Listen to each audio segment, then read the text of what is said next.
कुछ कहानियां ऐसी होती हैं जो सिर्फ वाकयात नहीं होती, बल्कि वो इंसानी ताकत और यकीन की हदों को चैलेंज करती हैं। चलिए, आज एक ऐसे ही दास्तान की गहराई में चलते हैं। एक ऐसा लम्हा जो तारीख में हमेशा के लिए जिंदा हो गया, एक ऐसे कारनामे की वजह से जो तकरीबन नाकाबिले यकीन है। इस पूरी कहानी का मरकज सिर्फ ये चंद अल्फाज हैं, लेकिन इन लफ्ज़ों में जो वज़न है वो सोच को हिलाकर रख देता है। ये दावा इतना बड़ा है कि जहन में पहला सवाल यही आता है कि क्या वाकई ऐसा मुमकिन था, और अगर हुआ तो आखिर कैसे? इसका मतलब बिल्कुल सीधा सा है। खैबर का दरवाज़ा हवा में फेंक दिया गया। ज़रा सोचिए, ये सिर्फ दरवाज़ा तोड़ने या खोलने की बात नहीं हो रही, यहाँ बात हो रही है उसे उसके कब्ज़ों से उखाड़ कर हवा में उछाल देने की। ये तो किसी इंसान के बस की बात नहीं लगती है ना। तो चलिए इस दावे को थोड़ा और खोल कर देखते हैं। आखिर ये कितना गैर मामूली काम था? इसके पीछे की ताकत क्या थी? पहले तो ये समझ लें कि ये कोई मामूली लकड़ी का दरवाज़ा नहीं था, बिल्कुल नहीं। ये एक मजबूत किले का लोहे का दरवाज़ा था। वज़न कई टन। इसे बनाया ही इसलिए गया था कि पूरी पूरी फौजें रुक जाएं। लेकिन इस दास्तान का सबसे ज़बरदस्त हिस्सा वो ये है कि इसे ढाल की तरह नहीं, बल्कि एक हथियार की तरह इस्तेमाल किया गया, हमला करने के लिए। तो सवाल फिर वही है, ऐसी ताकत, ऐसी कुव्वत किसके पास हो सकती है? कौन था वो जिसने इस नामुमकिन को मुमकिन कर दिखाया? चलिए अब पर्दा उठाते हैं इस सवाल से। मिलते हैं इस दास्तान के हीरो से, इस शख्सियत से जिसे दुनिया शेर खैबर के नाम से जानती है। अब इस शख्सियत को ठीक से समझने के लिए मौला लफ्ज़ को समझना बहुत ज़रूरी है। देखिए, ये सिर्फ एक नाम नहीं है, ये लक़ब है इज़्ज़त का, अथॉरिटी का। इसका मतलब होता है मास्टर, गार्डियन, या आम ज़बान में कहें तो आका या रहनुमा।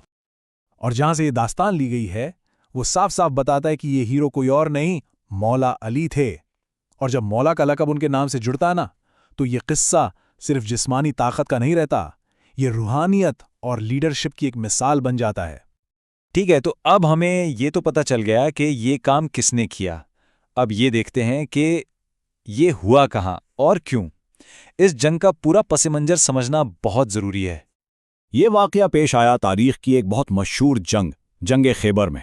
और ये कोई खुला मैदान नहीं था, ये तो किलों का एक पूरा नेटवर्क था जिन्हें फतह करना नामुमकिन समझा जाता था। हर दीवार, हर दरवाजे के पीछे दुश्मन तैयार खड़ा था। तो देखिए पूरी सूरत हाल क्या थी। एक तरफ एक ऐसा दरवाज़ा जिसे पार करना नामुमकिन था, पूरी फौज का रास्ता रोककर खड़ा था, और दूसरी तरफ नतीजा क्या निकला? वही दरवाज़ा ज़मीन पर पड़ा है, अपने कब्ज़ों से उखड़ा हुआ, और फौज के लिए आगे बढ़ने का रास्ता साफ है।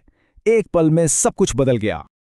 तो अब हमारे पास सारे टुकड़े मौजूद हैं, एक गैर मामूली काम, एक अजीम हीरो और एक तारीखी मैदान जंग। चलिए अब इन सब को जोड़ते हैं और देखते हैं कि ये लाजवाल दास्तान बनती कैसे है। इस पूरी कहानी के आप कह सकते हैं 3 अहम सतून हैं। नंबर 1 सेटिंग, जंगे खैबर का वो हाई स्टेक्स माहौल। नंबर 2 हीरो, मौला अली की शख्सियत। और नंबर 3 क्लाइमैक्स, ताकत का वो बेमिसाल मुजाहिरा जिसने जंग का पासा ही पलट दिया। और बस इसी तरह शख्सियत, जगह और वो काम, ये तीनों चीज़ें मिलकर एक लम्हे को हमेशा के लिए अमर कर देती हैं। इनमें से एक भी चीज़ हटा दें तो कहानी अधूरी है, और जब तीनों मिलती हैं तो ताकत की ऐसी दास्तान बनती है जो सदियों बाद भी लोगों को याद रहती है। तो आखिर में एक सवाल ज़रूर उठता है, वो क्या चीज़ है जो किसी एक लम्हे को इतनी ताकत दे देती है कि वो सदियों तक जिंदा रहता है? आखिर ऐसा क्या होता है कि एक वाक़या वक्त से आज़ाद होकर एक ऐसी दास्तान बन जाता है जो कभी पुरानी नहीं होती?